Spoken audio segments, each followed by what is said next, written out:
దాహపు కిరణములతో గ్రీష్మ ఋతువులో పరితపిస్తున్న సూర్యుడు నీటినంతా పీల్చగా ఎడారిగా మారిన చతుర్విధములైన భూమిపై ఈ సంసారపు ఎడారిని దాటి బంగారపు మోక్షమును పొందాలి అని అనుకునేవారా?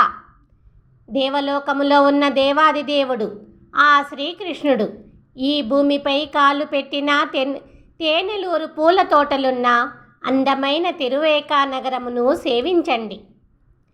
మనల్ని రక్షించే ఆ స్వామి దయతో మన శత్రువులే మనకు మిత్రులు అవుతారు అని నమ్మే ఈ లోకుల మాటలు నిజమే.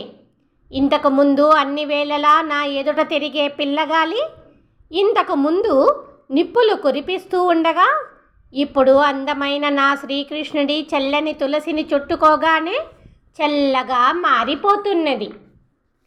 ఒంపైన ముక్కుతో పక్షులు శంఖములను పొడిచి బాధ పెట్టకుండా నీటిని నింపే కావేరీ నది ఒడ్డున శ్రీరంగమున కొలువై ఉన్న శ్రీరంగనాథ, తడబడుతున్న నా మనసు గుండ్రని చల్లని తులసితో సేద తీరుతున్నప్పుడు ఉత్తరపు పిల్లగాలి ఒకటి వచ్చి ఆ చల్లదనమును దొంగలించకుండా నాపై దయచూపవయ్యా.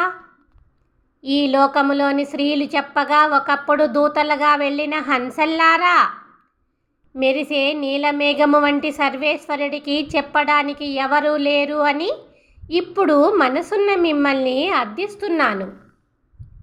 ఆకాశములో పయనించే ఓ నారపక్షుల్లారా, మీ అందరికీ నమస్కరిస్తూ అడుగుతున్నాను. మీలో ముందుగా వెళ్ళిన వారు గొప్పవాడు అయిన ఆ వైకుంఠనాథుడి దగ్గర ఉండిపోయిన నా మనస్సును కలిసి ఇది పద్ధతి కాదు అని చెప్పి నేను ఎదురు చూస్తున్నాను అని చెప్పరా?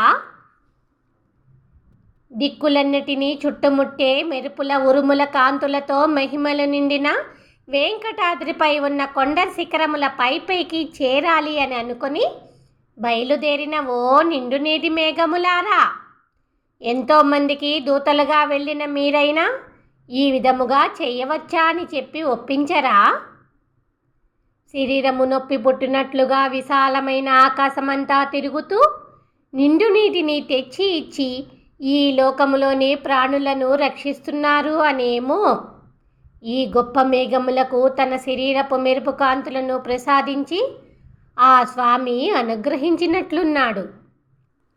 స్వామి శేషసాయి శ్రీచక్రముతో విశాలమైన ఆకాశమంతా ఉన్న ఈ భూమిపైన ఉన్న అజ్ఞానపు చెడును అంతము చేస్తున్న నువ్వు, నీ గురించి పరితపిస్తున్న ఈ శ్రీదేహము ఇక్కడ కాంతి విహీనము అవుతున్నదే అని తెలుసుకోలేకపోతున్నావా? ఈమె చలనము లేని ఒక వస్తువనా లేక ఒక స్త్రీ అనే ఒక అనాదరణ భావమా?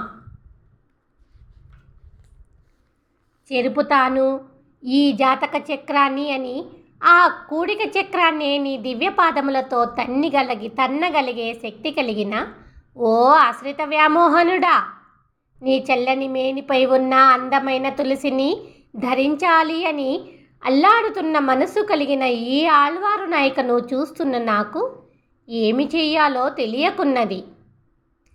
ఏడుస్తున్న చంటి బిడ్డను ఎత్తుకొని ఓదారుస్తున్న తల్లి పగటిపూటను విడిచి సంధ్యా సమయమున పడమటి దిక్కులో వచ్చే పాల వంటి తెల్లని చంద్రుడిని చూపిస్తున్నట్లుగా లోకములను కొలిచిన స్వామి ధరించిన చల్లని తులసిపై మనసు పడిన వారికి సహాయపడుతూ ఈ చల్లని ఉత్తరపు గాలి మెల్లమెల్లగా వీస్తున్నది.